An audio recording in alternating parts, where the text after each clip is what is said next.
guys, j'espère que vous allez bien. Bienvenue chez la Dwight About Everything. Et cette fois-ci, on va parler de qui gère l'image, les réseaux sociaux de notre très cher Didi. Parce qu'on sait que Didi est en prison. Il a été un petit peu tapé sur les doigts ou exposé parce qu'on se rend compte qu'il était en prison. Il a trop accès à la réalité. Donc, ça veut dire qu'il a accès de parler avec certaines personnes qui doivent témoigner contre lui. Il a accès à son téléphone ou à des téléphones et c'est direct. Donc, certaines personnes peuvent recevoir des appels de lui et on risque, d'ici son procès, on a déjà commencé à le voir, guys, mais ça va pas terminer, de voir des personnes revirer chemin, qu'on peur peut-être pour eux, qui se disent « Hey, j'ai reçu un appel du gros, là, du boss, là, de celui qui me fait peur, là.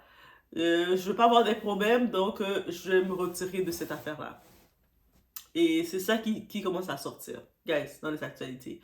Et là, maintenant, on se dit, on voit son Instagram qui continue de jouer, de dérouler, des petites photos de temps en temps qui arrivent. Qui gère le tout? Parce qu'on sait que sa relation de presse, sa PR, Nathalie, moi, j'en ai parlé, Nathalie, elle a laissé sa démission. Elle a pris ses valises après 20 ans de service avec lui. Elle a fait « Ah, peut-être qu'elle a aussi appelé à comparaître. On ne sait pas encore si ça va être du côté pour défendre Didi, qui était son patron depuis 20 ans, ou pour défendre, aller dans l'autre clan. On ne sait pas encore. Mais là, maintenant, on va s'asseoir qui a pris un petit peu la place de PR, qui gère l'image, le branding de Didi. On va regarder ensemble c'est qui.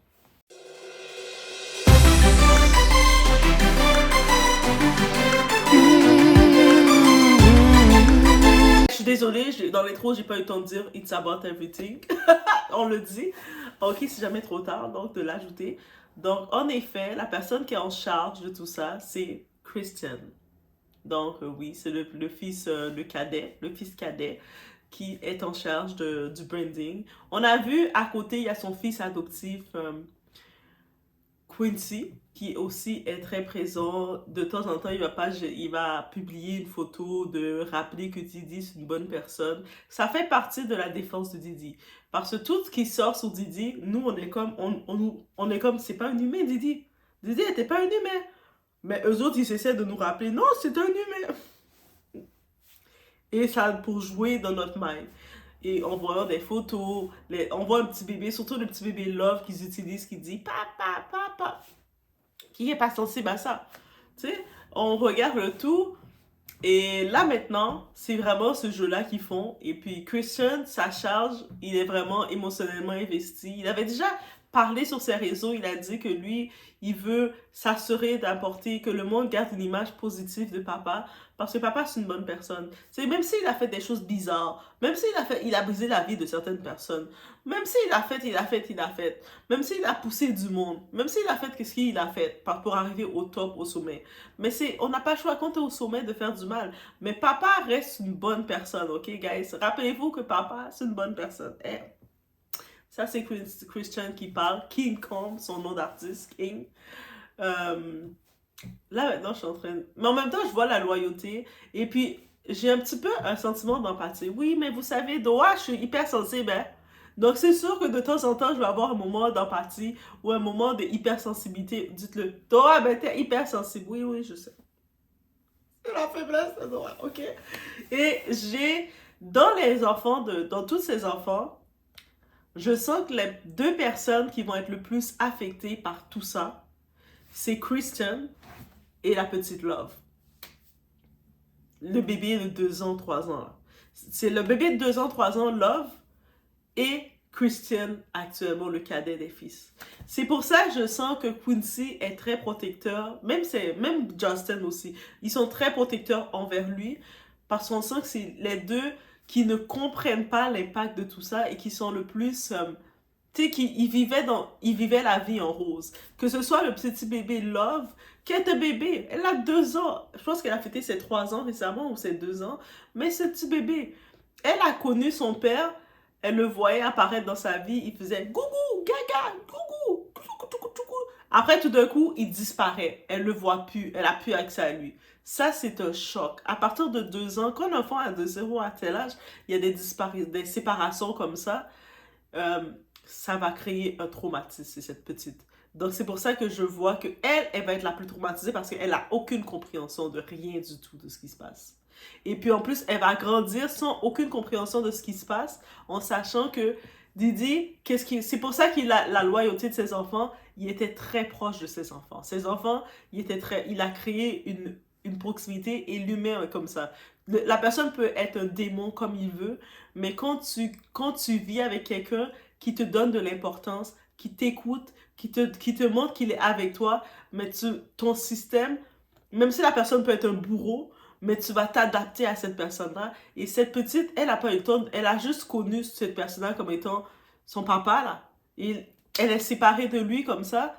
Et là, elle va grandir en voyant plein de choses sortir sur son père et dépendant du procès, parce qu'elle va être encore bébé quand le procès va sortir,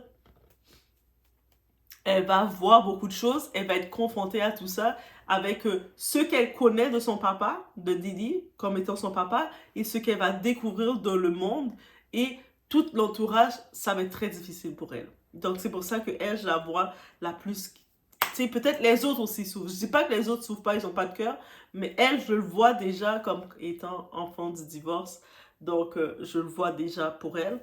Et pour notre très cher Christian, parce que Christian aussi, on sait que beaucoup de personnes le taquinent. Ah, mais physiquement, il ressemble beaucoup à son papa. Ouais, oui.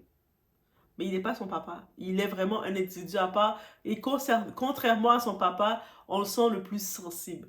Et c'est pour ça que lui, il a décidé d'essayer que malgré tout ça, mais moi, je veux garder comme une image positive de mon papa. Je veux pas que le monde dise des choses qui pensent qu'il était méchant comme on pense.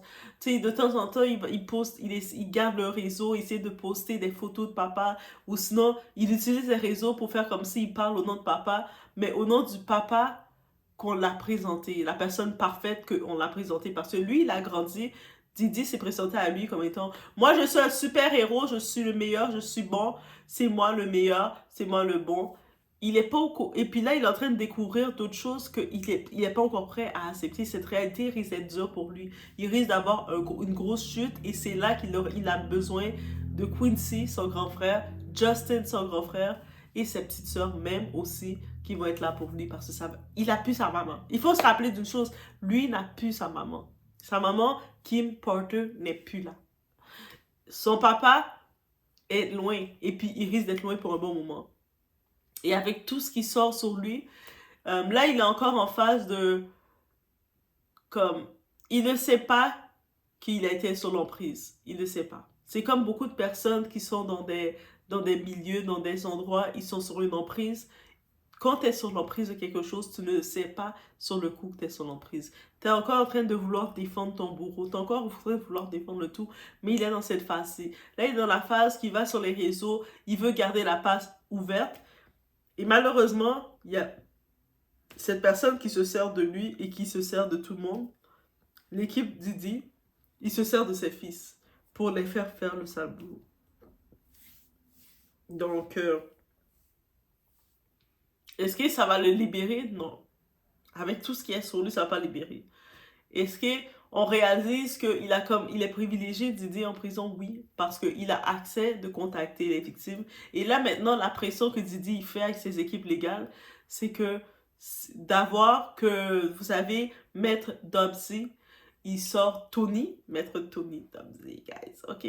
Il sort, il a pas le choix d'exposer la liste de tout le nom de ces personnes, de près de 100 et quelques, plus de 100 personnes. Pourquoi il veut avoir le nom de ces personnes? C'est parce qu'il veut les contacter. Et quand il les contacte, il va mettre sa pression qu'il sait faire et qu'il a su faire pendant près de 20 ans. Et c'est pour ça que le juge a refusé cette demande. Et c'est normal.